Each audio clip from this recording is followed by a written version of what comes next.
was out here investigating the structure we've been building this weekend. It's just kind of the bones of a sawmill shelter that we're working on building. And I wanted to, oh, that's a dinner bell. Okay, I better be fast, but I wanted to give a little intro to what we did this past weekend, because I wanted to share it with you because it's super rich and there's so much more that could have been done with this weekend, but just a little glimpse into what our family did to celebrate Halloween. We, of course, dressed the kids up and baked candy with some cousins on October 31st, but we realized that that is all in preparation for November 1st, which in the Catholic faith is part of this great trilogy of days. November 1st is the Feast of All Saints, and saints being all those who have, won the final victory, who are in heaven enjoying all that business. And of course, that's what we're hoping to do too. And we know that they are our friends, and there are, hopefully a lot of them are our family members. And so we just celebrate that day. So we did that by inviting some other cousins over and having a bonfire with them, eating the candy, having some snacks, and just really kind of whooping it up here on the farm. I didn't get any nighttime footage of the kids playing, but they were all over the property, and I heard tales the next day. So after celebrating, we kind of went into penance mode, which is where we will remain for most of November. We're just praying for those souls in purgatory, or those who are still being purified. And I think about an analogy that helps me make sense of what that means, because purgatory sounds kind of obscure and kind of, mindy or heady. But when we lived at our old place, we had a pond, and on the back of that pond was a bank that was always covered in milkweed and thistle and all kind of beautiful flowers that were considered weeds. And animals, of course, come and eat that, and it makes a great habitat. But at the end of the year, you got to burn it off to prepare the soil for the next season. And so when I think about purgatory, I think about it as like this burning off of those weeds that inhibit good growth and good soil and perfect functioning. So that's a little farm analogy for you on purgatory. But anyway, we went today to cemeteries and to this beautiful shrine of the Holy Relics in Maria Stein, Ohio. And if you've not heard about it, you got to Google it and maybe consider making a trip out here, because it is just an incredible place. So that's what we normally do in November. We make a little pilgrimage to Maria Stein to see all of these relics, and we stop at a cemetery. This year we went to one where some ancestors are buried. You're going to see that here in the footage.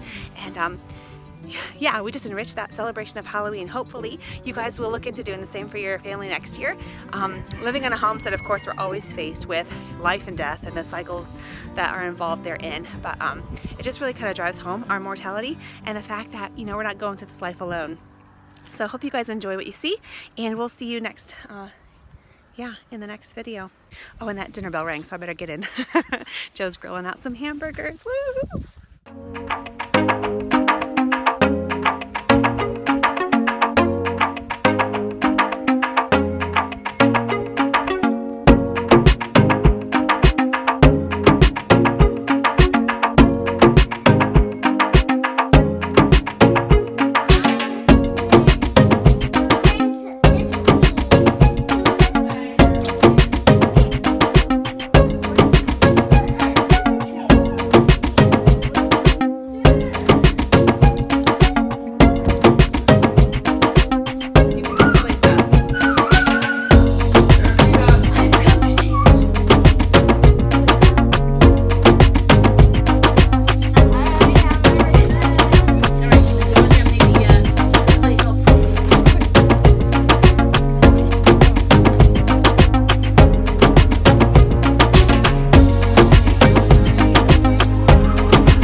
decided to visit a cemetery today to pray for the souls of the faithful departed. And we didn't just pick a random cemetery. The cemetery is important to us because behind me is the tomb of my children's great-great-great-grandfather, Joseph Riethman, who died in 1912. I've never seen his tomb before, but I think it's a remarkable testament to his faith and his life. He's buried here in a churchyard among his friends, among his relatives, his ancestors, and those who followed him. And I think visiting a cemetery, especially when you live on a homestead and are always dealing with life and death, it's so good to visit a cemetery because it's a reminder that we don't go through this life alone, we don't leave alone. We have family surrounding us, and family that we can continue to pray for and to relate to, even though we're separated by time. So anyway, Joseph, thanks for your legacy. May you rest in peace, huh, Rose? Yeah.